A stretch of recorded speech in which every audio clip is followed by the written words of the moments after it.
The air in the church was heavy, thick with grief and something uglier: greed. I stood at the back, clutching my purse, watching my family fill the pews like vultures circling a fresh kill. My father's casket sat at the front, polished oak, gleaming under the stained glass light, and every whispered word seemed to echo off it. I could feel their eyes on me, my cousins, aunts, and uncles, their glances sharp as knives. They weren't here to mourn Dad. They were here for the will. I'm Charlotte, and this is the story of how my family tried to steal everything my father left me. But it's also the story of how a single whisper changed everything. The priest, Father Michael, stood at the podium, his voice steady as he read from Psalm 23. But his eyes kept darting to me, quick and nervous, like he was hiding something. I shifted in my boots, the heels clicking softly on the hardwood floor.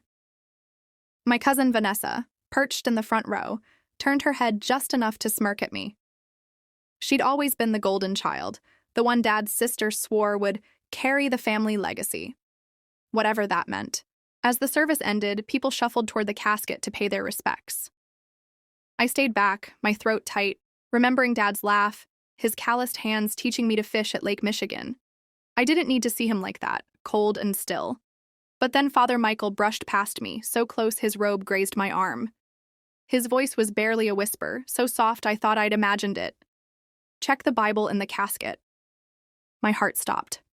I looked at him, but he was already moving away, greeting my Aunt Linda with a practiced smile. What did he mean? Why the Bible? I glanced at the casket, my pulse racing. Something was off. Something was very off. Before I could process it, Vanessa's sharp voice cut through the murmurs. Charlotte, you're not even going to say goodbye to him? Her tone dripped with fake concern, loud enough to turn heads. I felt my cheeks burn as eyes locked onto me. Hey, everyone, I said, forcing a smile, my voice shaky but clear. I know this is a tough day, but I'd love to hear where you're all watching from. Drop a comment with your city or country. It'd mean a lot to connect with you. I took a deep breath, steadying myself, and started walking toward the casket. My family's whispers followed me like shadows. Let me take you back a bit to before all this, before the funeral, before the will, before everything fell apart. Growing up in our small Michigan town, I was the kid who never quite fit in with the family. Dad was my rock, though. He'd sit with me on the porch, sipping coffee from his chipped mug, telling me stories about his childhood, about how he built his auto repair shop from nothing. You're my fighter, Charlotte, he'd say, ruffling my hair. Don't let anyone tell you different. Mom passed when I was 10, and after that, it was just me and Dad against the world. But the rest of the family? They were always distant. My Aunt Linda, Vanessa's mom, acted like she owned Dad's life because she was his older sister. She'd show up at holidays with her perfect daughter, Vanessa, who always had a new designer bag or some story about her big city job in Chicago. Dad would smile, nod, but I saw the way his jaw tightened when they bragged. Then there was Uncle Ray, Dad's brother, who only called when he needed a loan. Family helps family, Dad would say, writing another check. I'd bite my tongue, knowing Ray never paid him back. My cousins, Vanessa, her brother Derek, and a few others, treated me like an outsider. At family reunions, they'd talk over me, laugh at my secondhand clothes, or forget to invite me to their fancy lake house weekends. But I was there for Dad. When his shop started struggling, I worked weekends to help with bills. When he got sick 2 years ago, I was the one driving him to chemo, holding his hand through the nausea, paying for his meds when insurance wouldn't. Vanessa? She sent a fruit basket once and called it a day. Aunt Linda? She'd call to check in, but it was always about Dad's assets, his house, his savings, the shop. You're not getting any younger, Charlotte, she'd say. You should think about what's best for the family. I knew what she meant. She wanted it all for Vanessa. The worst was last Christmas, when Dad was too weak to leave the house. I'd cooked a small dinner, just the two of us, and he'd smiled, his eyes tired but warm. You're my legacy, kid, he said, squeezing my hand. I thought he meant it emotionally, like love and memories. But now, standing at his funeral, Father Michael's whisper echoing in my head, I wasn't so sure. Back at the church, I reached the casket. My hands shook as I touched the polished wood. The Bible was there, tucked beside Dad's hands, its black leather cover worn from years of use. I glanced around. No one was watching me now, too busy whispering about who'd get what. My fingers brushed the Bible's edge and my heart pounded. Should I open it? Right here, in front of everyone? Vanessa's laugh rang out from across the room, sharp and smug. "Oh, Charlotte, still playing the dutiful daughter?" she called, loud enough for Aunt Linda to chuckle. I froze, my hand hovering over the Bible. Whatever was in there, I wasn't ready to find out. Not yet. But I knew one thing. Dad had left me something, and I wasn't about to let my family take it away. The church smelled of lilies and old wood, but all I could focus on was the weight of everyone's stares. The funeral was winding down, and people lingered in clusters, their voices low but sharp, like bees buzzing around a hive. I stood near Dad's casket, still reeling from Father Michael's whisper about the Bible. My fingers itched to grab it, but Vanessa's voice cut through the air again, pulling me back. "Charlotte, you look so tired," she said, her lips curling into a smile that didn't reach her eyes. She stood with Aunt Linda and Derek, her brother, all three of them dressed like they were heading to a board meeting, not a funeral. Vanessa's black dress probably cost more than my car payment. "Must have been hard, taking care of Uncle Jim all by yourself." The way she said "all by yourself" felt like a slap. I clenched my fists, forcing a tight smile. "Someone had to," I said softly, but my voice carried enough edge to make Derek shift uncomfortably. Aunt Linda stepped forward, her pearls glinting under the church lights. "Now, Charlotte, let's not make a scene. We're all grieving." Her tone was syrupy, but her eyes were cold, scanning me like I was a problem to be solved. I wanted to scream that they hadn't visited Dad once during his chemo, hadn't called when he was too weak to eat, hadn't cared until now, when there was money and property on the line. But I bit my tongue. The Bible in the casket was burning a hole in my thoughts. I needed to stay calm. Across the room, Uncle Ray was talking loudly to a group of cousins, his laugh too big for the occasion. "Jim always said the shop was his pride and joy," he boomed, slapping Derek's shoulder. "Bet it's worth a pretty penny now." My stomach twisted. The shop, Dad's auto repair business, was barely breaking even when he got sick. I'd kept it running, working nights to balance the books, but to them, it was just a dollar sign. I caught Vanessa's eye, and she raised an eyebrow, like she knew something I didn't. Then came the final blow. As people started filing out to the reception, Aunt Linda pulled me aside, her grip on my arm too tight. "Charlotte, we're meeting with the lawyer tomorrow," she said, her voice low. "You don't need to worry about the details. Vanessa will handle everything." "Handle what?" I asked, my voice sharper than I meant. She patted my arm like I was a child. "The estate, dear. It's what Jim would have wanted." I pulled away, my heart pounding. They were already dividing up Dad's life like it was theirs to take. I glanced back at the casket, the Bible still untouched. Father Michael was watching me from the altar, his face unreadable. I had to know what was in that Bible, but not now, not with everyone watching. The reception was at Aunt Linda's house, a sprawling place on the edge of town with a manicured lawn and a chandelier that screamed, "Look at me." I stood in the corner, nursing a glass of cheap wine, watching my family play their parts. Vanessa was the star, of course, flitting between relatives with crocodile tears and a perfectly rehearsed story about how much she loved Uncle Jim. I couldn't shake Father Michael's words. Why the Bible? Why the casket? It didn't make sense. Dad wasn't religious, not in a showy way. He'd read that Bible at night, sure, but it was more about comfort than faith. Had he hidden something in it? A note? A clue? As I scanned the room, I noticed the lawyer, Mr. Grayson, standing by the fireplace, his suit crisp and his face tense. He was Dad's attorney for years, the one who'd helped with the shop's paperwork. But today, he looked off.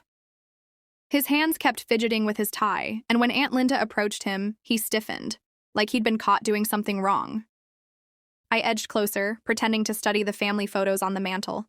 Aunt Linda's voice was low, but I caught snippets. "Everything's in order, right?" she asked, her tone sharp. Mr. Grayson nodded quickly, too quickly, and muttered something about tomorrow's meeting. My heart sank. Were they already planning to cut me out? I thought of Dad's house, the shop, the savings he'd scraped together. I'd never cared about the money, but the thought of them taking it all, after everything I'd done, made my blood boil.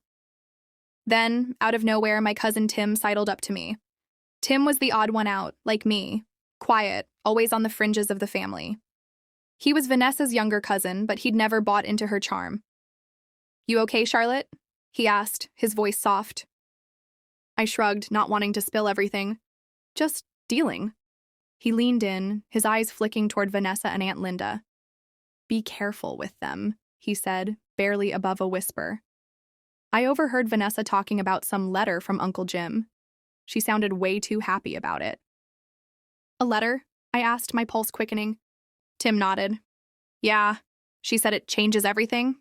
I don't know what it means, but..." He trailed off, glancing nervously at the crowd.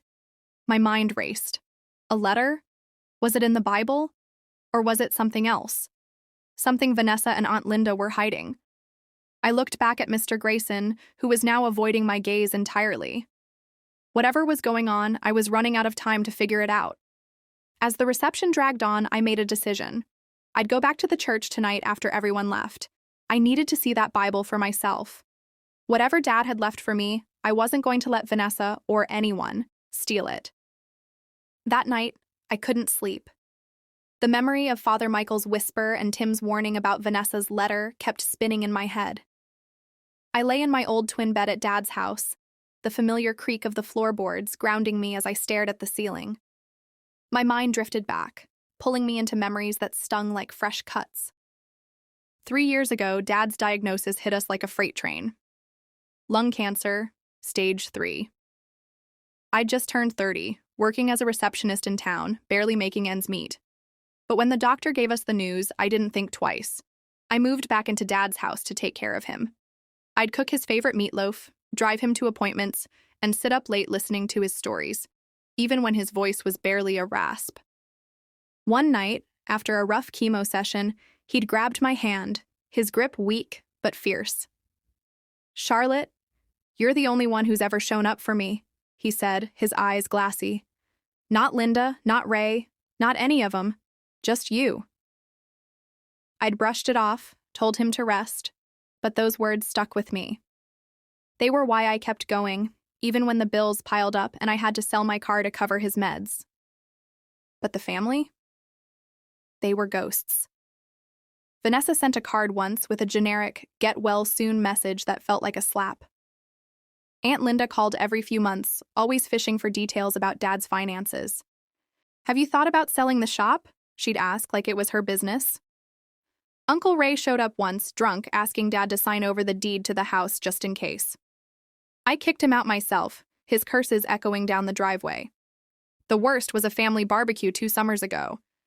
Dad was feeling okay that day, so I'd pushed him in his wheelchair to Aunt Linda's lake house, hoping for some normalcy. Big mistake. Vanessa and Derek spent the whole time whispering about how sad it was that Dad's shop was falling apart. They didn't mention that I was the one keeping it afloat, working double shifts to pay the mechanics. When I tried to join the conversation, Vanessa cut me off with a fake smile. "Oh, Charlotte, you're so good at helping out," she said, like I was the hired help. Later that day, I overheard Aunt Linda talking to Dad in the kitchen. "Jim, you need to think about Vanessa," she said. "She's got a future, a career. She could do so much with the shop, the house." I stood frozen outside the door, my heart sinking. Dad didn't answer, but I saw the hurt in his eyes when I brought him his tea later. Those memories burned now, fueling my resolve. Whatever was in that Bible, it was Dad's last message to me. I wasn't going to let Vanessa or Aunt Linda take it away. The next morning, the lawyer's office felt like a courtroom. We were crammed into a small conference room, the air thick with tension and the faint smell of stale coffee. Mr. Grayson sat at the head of the table, his glasses slipping down his nose as he shuffled papers. Aunt Linda, Vanessa, Derek, Uncle Ray, and a few other cousins filled the chairs, their faces a mix of smug confidence and barely hidden greed. I sat in the back, my hands clasped so tight my knuckles were white. I'd gone back to the church last night, sneaking in after hours with a spare key I'd borrowed from a friend who cleaned the place. My hands shook as I opened the Bible in Dad's casket. Inside, tucked between the pages of Ecclesiastes, was a folded piece of paper, a handwritten note in Dad's shaky scrawl. "Charlotte, my girl," it read. "The real will is with Father Michael. Don't let them take what's yours." My heart nearly stopped. A second will?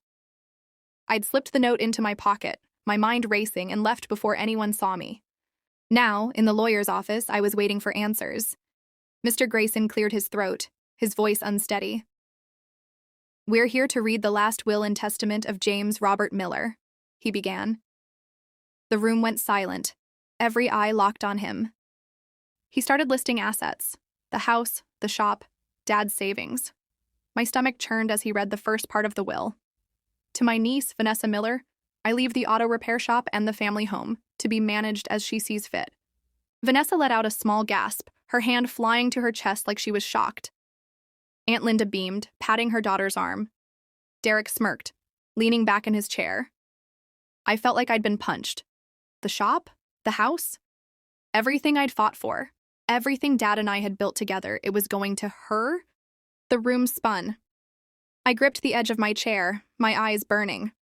Vanessa caught my gaze and gave me a pitying look, the kind you'd give a stray dog. "Oh, Charlotte," she said softly. "I'm sure Uncle Jim left you something." The cousins murmured, some nodding, others avoiding my eyes. Uncle Ray chuckled under his breath, muttering something about fair's fair. I wanted to scream, to tell them I'd been the one there for Dad, not them. But my voice was stuck in my throat. Mr. Grayson adjusted his glasses, his hands trembling slightly. "There's one more thing," he said, his voice dropping. The room froze. Vanessa's smile faltered. Aunt Linda leaned forward, her eyes narrowing. I held my breath, my hand brushing the note in my pocket. This was it. Whatever Dad had hidden, whatever Father Michael knew, it was about to come out. The room was so quiet I could hear the hum of the air conditioner. Mr. Grayson's hands shook as he pulled a sealed envelope from his briefcase, the paper crisp and unmarked except for a small handwritten label. James Miller, Final Codicil. My heart pounded so hard I thought it might burst. Vanessa's eyes narrowed, her perfect posture stiffening. Aunt Linda's mouth opened, then snapped shut, like she already knew something was wrong. "Before we conclude," Mr. Grayson said, his voice steadier now, "there's an additional document delivered to me this morning by Father Michael." He glanced at me, just for a split second, and I knew. This was it. The second will. The one Dad had hidden in the Bible, the one he'd trusted Father Michael to protect. He broke the seal and unfolded the paper, clearing his throat. This is a codicil to James Miller's will, dated 3 weeks before his passing.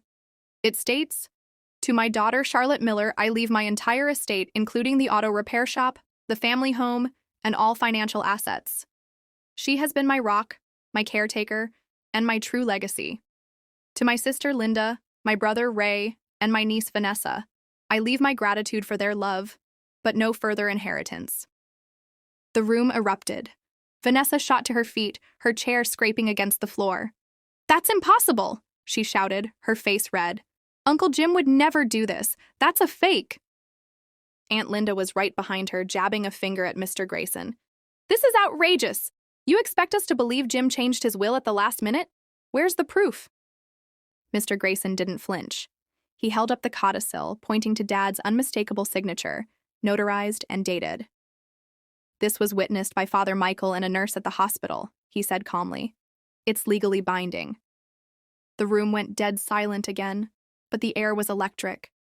Derek slumped in his chair, muttering under his breath. Uncle Ray's face turned purple, his mouth working like he wanted to argue but couldn't find the words. Vanessa's eyes locked onto mine, blazing with fury, but for the first time I saw something else. Fear. She knew she'd lost. I sat there, frozen, my hand still clutching the note in my pocket. "Charlotte, my girl, don't let them take what's yours." Dad's words echoed in my head, and tears stung my eyes. He'd known. He'd known they'd try to take everything, and he'd made sure I was protected. Aunt Linda tried one last time, her voice shaking. Charlotte, you can't possibly manage all this. The shop, the house, it's too much for you. We're family. We can share. I stood up, my legs steady for the first time all day. Share? I said, my voice calm but firm. Like you shared the work of taking care of Dad? Like you shared the nights I stayed up with him? Or the bills I paid when you didn't show up? The room was a sea of stunned faces. Even Vanessa looked away, her cheeks flushed. I didn't need to say more. Dad's will had said it all. The days after the reading were a blur. Vanessa and Aunt Linda didn't speak to me as they stormed out of the lawyer's office, but I heard their whispers in town, calling the codicil a scam, saying I'd manipulated Dad when he was weak. It hurt, but I didn't care. The truth was out and Dad's wishes were clear. I moved into the house a week later, walking through the rooms that still smelled like his aftershave. The shop was harder. Every wrench and oil stain reminded me of him, but I kept it running, hiring a new mechanic to help. The savings Dad left weren't a fortune, but they were enough to pay off the last of his medical bills and give me a fresh start. One afternoon, I ran into Tim at the grocery store. He gave me a shy smile. "You did good, Charlotte," he said. "Uncle Jim would be proud." I nodded, grateful for one ally in the family. The others? They faded away, their calls and visits drying up once they knew there was nothing left for them to take. I thought about Vanessa's smug smiles, Aunt Linda's fake concern, Uncle Ray's greedy laugh. They'd shown their true colors, and I didn't need them anymore. I had Dad's love, his trust, and his legacy. That was enough. Sitting on the porch one evening, sipping coffee from Dad's chipped mug, I felt a weight lift. I'd spent so long fighting, for him, for us, that I hadn't realized how strong I'd become. The house, the shop, the money. They weren't just things. They were Dad's way of saying he believed in me. I looked out at the sunset, the Michigan sky painted orange and pink, and smiled. Life wasn't perfect, but it was mine. And no one could take that away. "Hey everyone," I said, imagining you all out there, watching this story unfold. I hope this hit home for you, maybe reminded you of your own family struggles or triumphs. Drop a comment and tell me, what would you have done in my shoes? And if you liked this story, hit that subscribe button. It means the world to keep sharing these with you.